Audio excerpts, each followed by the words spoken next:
I want to take a moment to thank everyone for their engagement, for taking the time out of their busy lives to come together today for this very critical briefing as we dive into, I think, the most compelling evidence relative to the reality of what is happening at Skinwalker Ranch.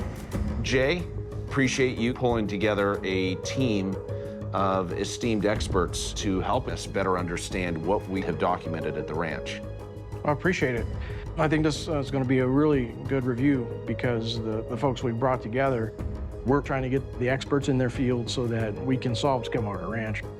You know, just to set the stage for the discussion, we're talking about particularly interesting data, where we're seeing things happen with our instrumentation that has indicated what I would say is a structure in the data itself.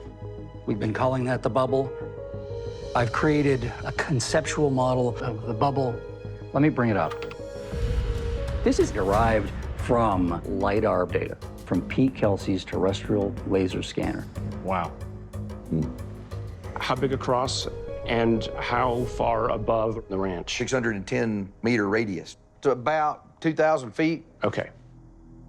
Of all the crazy things we've discovered over the past 6 years, a massive invisible bubble, which we have repeatedly detected with infrared LiDAR devices covering a huge area of the ranch above and below the ground, is at the top of the list. It encompasses several hotspots where we've seen tons of UAPs. You seeing this? Yes. And detected strange radio frequency signals that may actually be communication signals. Whatever this thing is, it appears to have stopped numerous instruments, including drones and rockets, from entering its barriers to collect data. And we've speculated that the area at its center, which is right at the strange spot we call the triangle, has prevented our devices from collecting GPS data inside the bubble and even above it up to about 3,200 feet. We are documenting technology and manipulation of our systems that really has no easy explanation, correct? Right. We better hope it's aliens, right?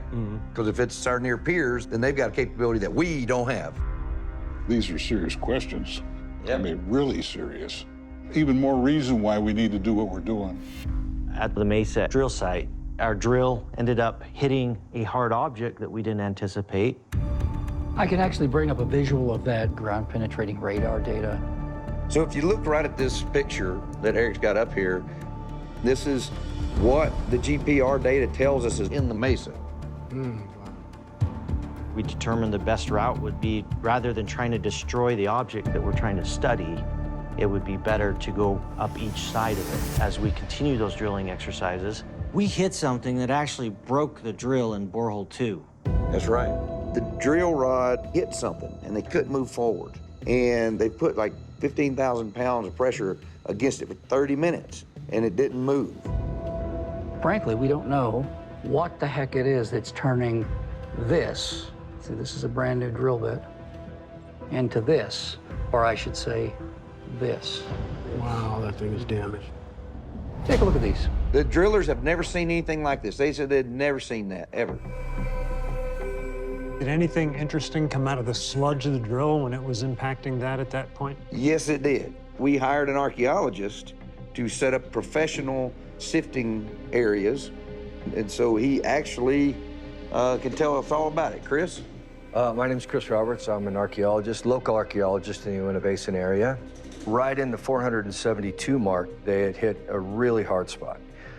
And once I got those spoils cleaned up, then I actually noticed ceramics that are undeniable material evidence that something is in the mesa that is not natural. Wow. Very interesting. So these are some of the specimens that we've collected, some of the ceramic materials. I've enclosed them in these coin holders, and we'll just pass those down so you can have a look. In certain respects, it appears to be a rather normal ceramic composition. Yeah. What led you to believe that this material is indeed manufactured?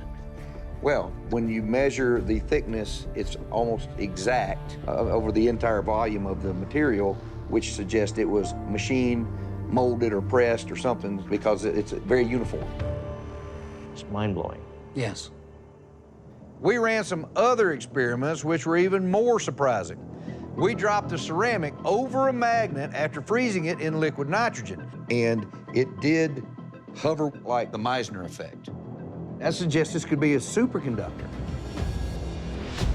So you're gonna freeze the sample? Yes. Yes. A couple weeks ago, while running additional lab tests on the ceramic material at Utah Valley University, we placed a sample in a dish of negative 320 degree Fahrenheit liquid nitrogen. Notice how it's still boiling off?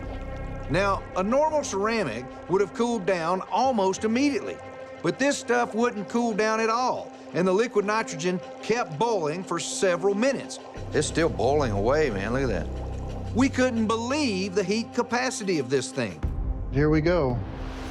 See it? Yes. You see it? It did drift. drift. When it did finally cool down, we put a magnet under another dish and placed the ceramic right over the center of the magnet.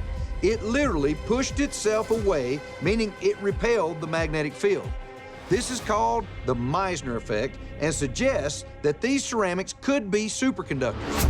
Superconductors are cutting-edge materials that scientists are researching and developing because they have the ability to conduct energy without any resistance. Because of that, and their ability to repel a normal magnetic field, some scientists believe that one day superconductors could be used to make vehicles and even spacecraft with advanced propulsion systems that don't require rocket fuel. Is it possible that the ceramics we found in the drilling spoils are superconductors and are covering whatever the objects are inside the mesa? This coming year, we'll place a satellite in orbit, a satellite that will specifically focus on the ranch and take our investigation to the next level. So with that, I'd like to introduce Chad Brinkley, the CEO of CEOPS in. Hey, Chad. Thank you, Brandon. Welcome. Thank you, Brandon, for having me. Gentlemen. Now, this is pretty awesome. Ranch owner Brandon Fugel, Jim Royston, Sam Dariso, and their colleagues at Omnitech have arranged with a space exploration company known as CEOPS for a satellite to be launched into orbit on one of SpaceX's Falcon 9 rockets in the coming months. And it's going to be dedicated to helping us in our investigation on Skinwalker Ranch. I got the call from Brandon and Jim on this exciting opportunity to fly a satellite to space under a very aggressive timeline. Yes. From space to ground and air, we have a capability to push data up, pull data down. That's our goal. Yes. So this is a Skinwalker Ranch satellite. This will be a 6U spacecraft. While small, you can put a lot of capability in a 6U spacecraft. A 6U CubeSat is a class of miniaturized satellites. These compact units are designed to carry various instruments, cameras, and other space-related technologies. Over the next several months, we will put together what each component we could squeeze onto this thing and have mission success with. Pretty amazing.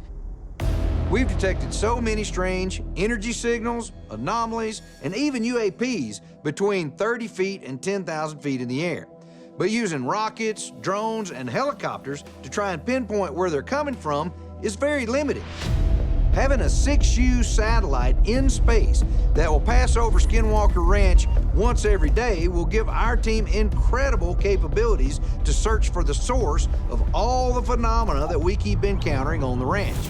Now, we can send all kinds of signals, GPS data, and more from the ground to space and back, scouring the entire range in an instant. This could lead to major revelations about the bubble and all the things we've seen across the ranch. With that, let's open a new chapter. Look forward to our future discussions and collaboration and carrying this investigation forward. Thank you. Thank you. Onward.